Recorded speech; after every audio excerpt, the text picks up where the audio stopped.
আপনারা মসজিদে নববী যারা ভিজিট করেছেন তারা জানেন যে আপনারা যখন কেবলামুখী হয়ে নামাজ পড়েন, বাম দিকে বিষ্ণু ইসলামের কবর, সেখানে রাসূল ইসলামের পাশে আবু বকর এবং ওমর ফারুক রাদিয়াল্লাহু তাআলা আনহুমা শুয়ে আছেন। রাসূল ইসলামের কবর থেকে মিম্বার পর্যন্ত এই পুরো জায়গাটা রাউদাতুম মিন রিয়াদিল জান্নাহ, দুনিয়ার বুকে জান্নাতের একটা টুকরা। এবং আম্মা জান আয়েশা বলতেন যে আমাকে আল্লাহ এমন কিছু দিয়েছেন যেটা অন্য নারীকে দেননি। কি কি? এক নাম্বার, আমি হচ্ছে একমাত্র বিষ্ণু ইসলামের কুমারী স্ত্রী। আয়েশা রাদিয়াল্লাহু তাআলা আনহা ছাড়া আর যত স্ত্রী ছিলেন সবাই ছিলেন বিধবা, তিনি একমাত্র কুমারী স্ত্রী। তিনি এবং রাসূল সাল্লাল্লাহু আলাইহি ওয়াসাল্লাম যখন শীতের রাতে একই কম্বলের নিচে রাত্রি যাপন করতেন, তখনও কোরআনের আয়াত নাজিল হতো। আম্মা জান আয়েশা বলেন, আমার চরিত্রের উপর কালিমা লেপন করতে চেয়েছিল মদিনার মুনাফিকেরা, আমার পবিত্রতা বর্ণনা করে সূরা আহজাবে আল্লাহ তাআলা কোরআনের আয়াত নাজিল করেছেন। আমার ঘরের মধ্যে বিষ্ণু ইসলামের কবর এবং আমার কোলে মাথা রেখে বিষ্ণু ইসলাম শেষ নিঃশ্বাস ত্যাগ করেছেন। অন্য কোন নারীকে, কোন স্ত্রীকে আল্লাহ তাআলা এই সৌভাগ্য দেন নাই। আল্লাহু আকবার। তাই বিষ্ণু ইসলামের একটা ইউনিকনেস হচ্ছে, কেউ ওনার জানাজার নামাজের ইমামতি করেন নাই, কেউ করেনি, আলাদা আলাদা ভাবে লোকজন নামাজ পড়েছে। উনি ওনার কবরে এখনো জীবিত অবস্থায় আছেন, হায়াতুন নবী। তবে আমরা এখন যেরকম জীবিত এরকম নয়, বারজাকি জগতের জীবিত।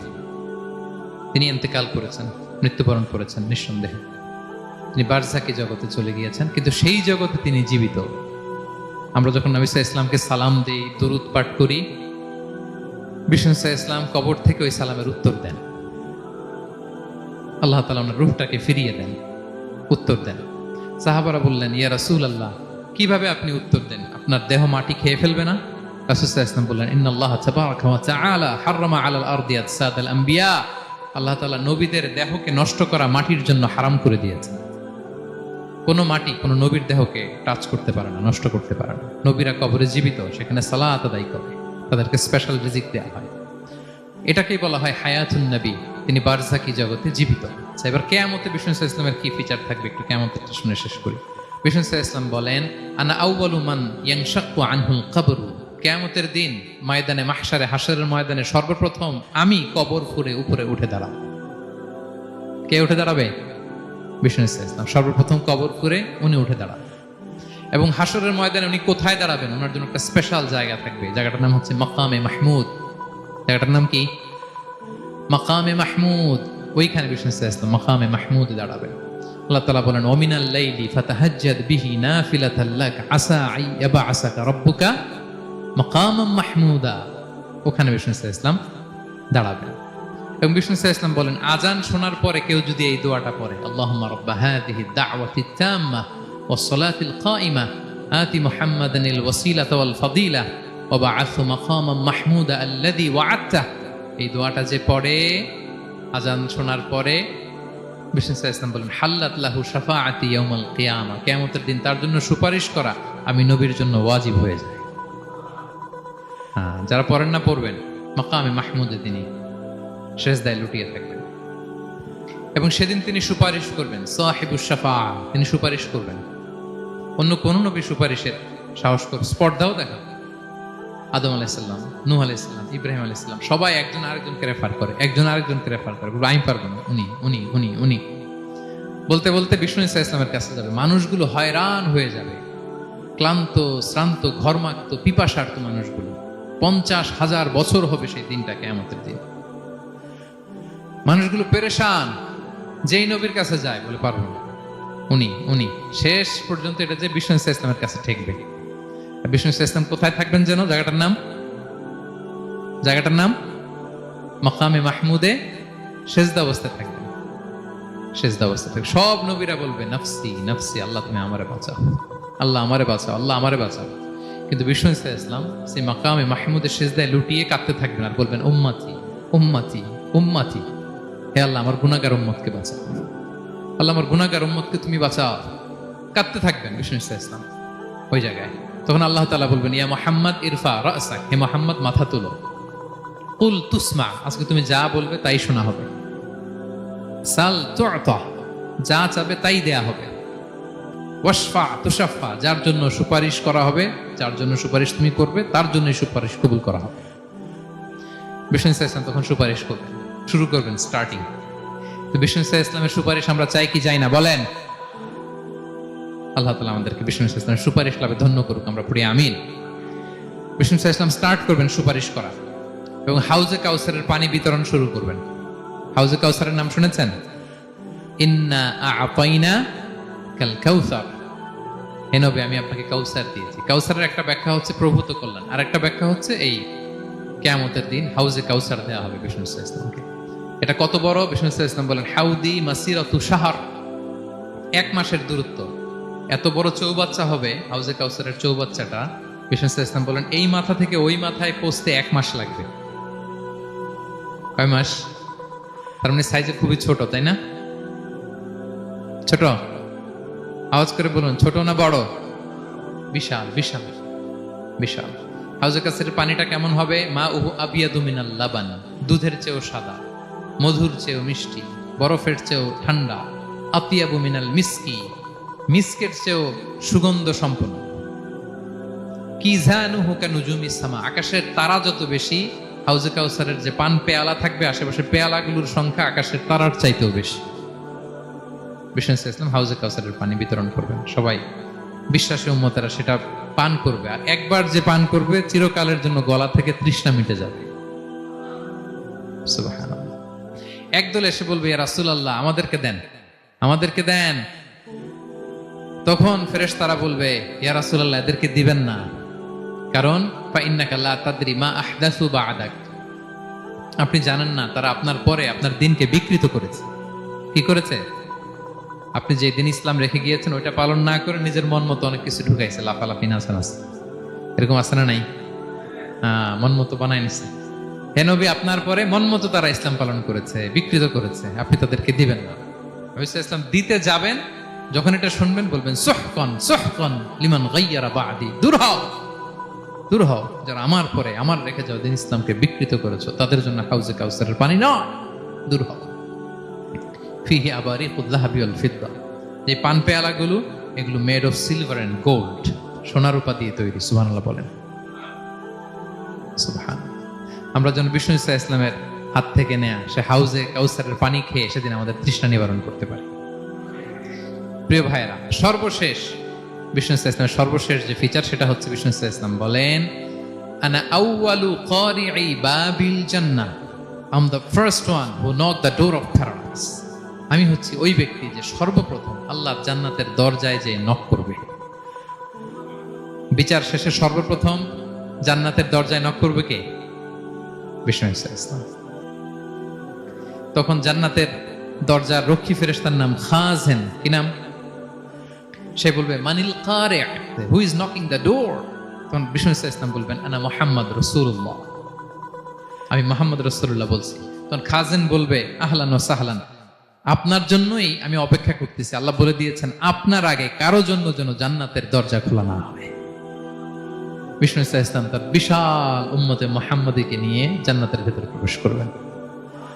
আমরাও যেন সেই সৌভাগ্যবান কাফেলার ভেতরে থাকতে পারি। আমরাও যেন বিষ্ণু ইসলামের সেই বিশাল কাফেলা একসাথে থেকে আমাদের পেয়ারা হাবিবের সাথে আমরা জান্নাতে ঢুকতে পারি। আমরা সবাই পড়ি আমিন। প্রিয় ভাইরা, বিষ্ণু ইসলাম সবাইকে নিয়ে জান্নাতে ঢুকবেন। তাহলে এই যে 20টা পয়েন্ট আপনাদের সাথে শেয়ার করেছি, এগুলো হচ্ছে distinctive characteristics of prophet Muhammad সাল্লাল্লাহু আলাইহি ওয়াসাল্লাম। এটা অন্য কাউকে বিষ্ণু ইসলাম ছাড়া আল্লাহ তাআলা কাউকে আর এগুলো দেননি। তাহলে এগুলো থেকে আমাদের কি শিক্ষা? কয়েকটা লেসন শেয়ার করে আমরা শেষ করব ইনশাআল্লাহ। 1 নাম্বার লেসন হচ্ছে প্রিয় ভাইরা, বিষ্ণু ইসলামের এই ইউনিক ফিচার গুলো শুনে আমরা কি বুঝলাম, কি জানলাম, সেটা হচ্ছে প্রথম লেসন হচ্ছে আমাদের এই যে আপনারা অনেকে দেখলাম যে শুনে অবাক হচ্ছেন এবং অনেকে বলতেছেন যে এই প্রথম শুনলাম এটা। তার মানে অনেক কিছু আমরা জানি, কিন্তু বিষ্ণু ইসলামের জীবনের ব্যাপারে অনেক কিছুই আমরা জানি না। আমরা কেউ শেক্সপিয়ার পড়েছি, কার্ল মার্কস পড়েছি, আমরা রবীন্দ্রনাথ পড়েছি ঠিকই, বঙ্কিমচন্দ্র চট্টোপাধ্যায় পড়েছি, শরৎচন্দ্র পড়েছি, হুমায়ুন আহমেদ পড়েছি, হ্যারি পটার পড়েছি, কেউ কত কি যে উপন্যাস গল্প বাকি নাই আমাদের, সব পড়েছি, কিন্তু বিষ্ণু ইসলামের একটা সিরাত উল্টে দেখা হয়নি। এরকম আছে না নাই?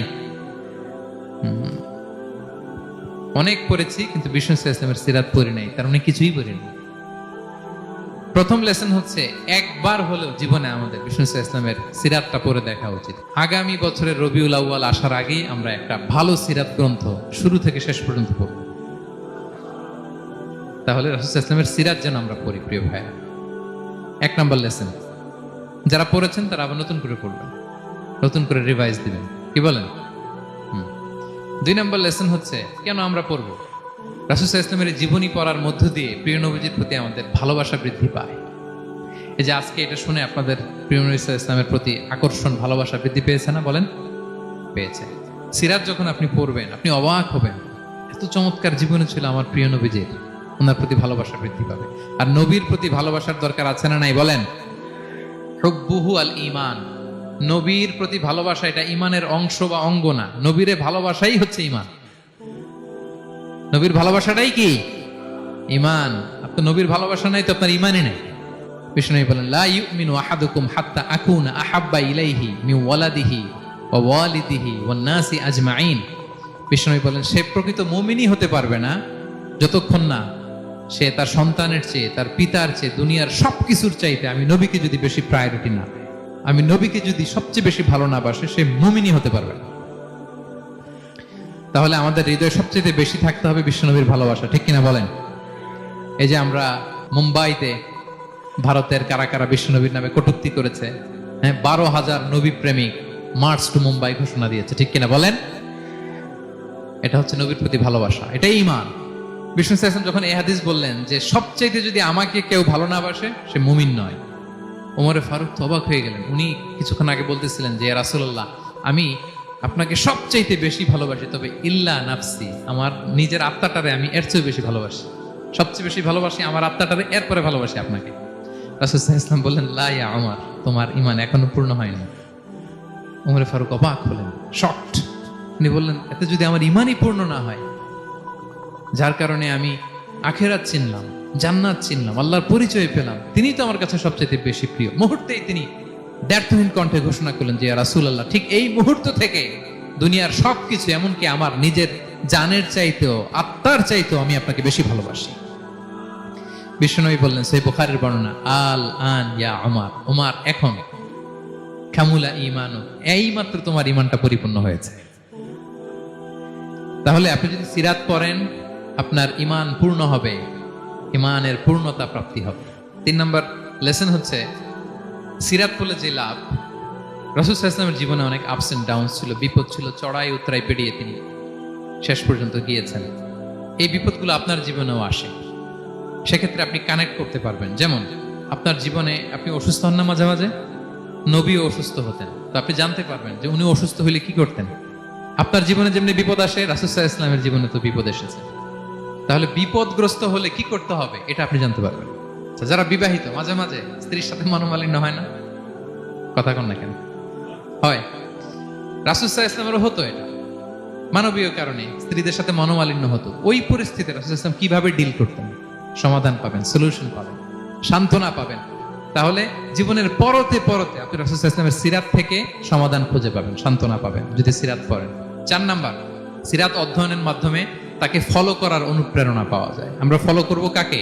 মুহাম্মদ সাল্লাল্লাহু, আমরা হচ্ছে তার ফলোয়ার, মুহাম্মদ সাল্লাল্লাহু আলাইহি ওয়াসাল্লামের ফলোয়ার, ঠিক কিনা বলেন? এবং আল্লাহর ভালোবাসা যদি আমরা পেতে চাই, আল্লাহ বলেন ফাত্তাবিউনি ইউহিব্বুকুমুল্লাহ, যদি আল্লাহর ভালোবাসা চাও নবী সাল্লাল্লাহু আলাইহি ওয়াসাল্লামের অনুসরণ করো, এটা আবশ্যক, করতেই হবে। তাহলে সিরাত যদি আমরা পাঠ করি, তার বিষ্ণু সাল্লাল্লাহু আলাইহি ওয়াসাল্লামকে অনুসরণ করার প্রেরণা আমাদের মধ্যে আসবে। সবশেষ কথা হচ্ছে তার প্রতি ভালোবাসার নমুনা হিসেবে আমরা যেন তার প্রতি বেশি বেশি দুরূদ শরীফ পড়ি। আল্লাহুম্মা সাল্লি ওয়া সাল্লিম ওয়া বারিক আলাইহি সাল্লাল্লাহু আলাইহি ওয়া সাল্লাম। আল্লাহুম্মা সাল্লি আলা মুহাম্মদ ওয়া আলা আলি মুহাম্মদ কামা সাল্লাইতা আলা ইব্রাহিম ওয়া আলা আলি ইব্রাহিম ইন্নাকা হামিদুম মাজিদ। আল্লাহুম্মা বারিক আলা মুহাম্মদ ওয়া আলা আলি মুহাম্মদ কামা বারাকতা আলা ইব্রাহিম ওয়া আলা আলি ইব্রাহিম ইন্নাকা হামিদুম মাজিদ। পারেন না এগুলো আপনারা? যে যেটা পারেন বেশি বেশি দুরূদ পড়বেন। দুরূদ এটা এমন ইবাদত, এই ইবাদত আল্লাহ নিজেও করে, ফেরেশতাদেরও করতে বলে, আমাদেরও করতে বলে। ইন্নাল্লাহা ওয়া মালাইকাতাহু ইউসাল্লুনা আলান নবী, আল্লাহ এবং ফেরেশতা ওনারাও রাসূল সাল্লাল্লাহু আলাইহি ওয়াসাল্লামের উপর দুরূদ পাঠায়। হে বিশ্বাসীরা, ইয়া আইয়ুহাল্লাযীনা আমানু সাল্লু আলাইহি ওয়া সাল্লিমু তাসলিমা। আল্লাহুম্মা সাল্লি ওয়া সাল্লিম ওয়া বারিক আলাইহি। রাসূল সাল্লাল্লাহু আলাইহি ওয়াসাল্লামের উপর বেশি বেশি দুরূদ পাঠ করতে হবে। একবার যে দুরূদ পড়ে আল্লাহ বলে তার উপর আমি 10টা রহমত নাজিল করি। বিশেষ করে জুমার দিনে রাসূল সাল্লাল্লাহু আলাইহি ওয়াসাল্লামের প্রতি আমরা যেন বেশি বেশি দুরূদ পড়ি। কোন দিনে মনে থাকবে?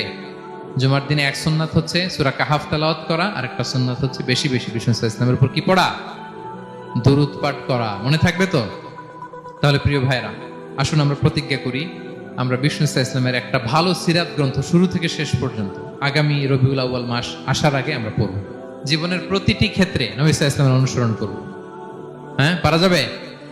ফ্যামিলিতে, সমাজে, রাজনৈতিক ময়দানে, সব জায়গায় বিষ্ণু সাল্লাল্লাহু আলাইহি ওয়াসাল্লামের অনুসরণের দরকার আছে না নাই? তাকেই অনুসরণ করতে হবে। মুক্তি পেতে চাইলে তাকেই অনুসরণ করতে হবে। আসুন জীবনের প্রতিটি অঙ্গনে আমরা যেন শুধু তাকেই অনুসরণ করি, কারণ তাকে অনুসরণ করার মধ্যেই রয়েছে আমাদের জীবনের আলোকস্নাত মুক্তি। আল্লাহ তাআলা আমাদের সবাইকে কথাগুলো বোঝার ও আমল করার তৌফিক দান করুন।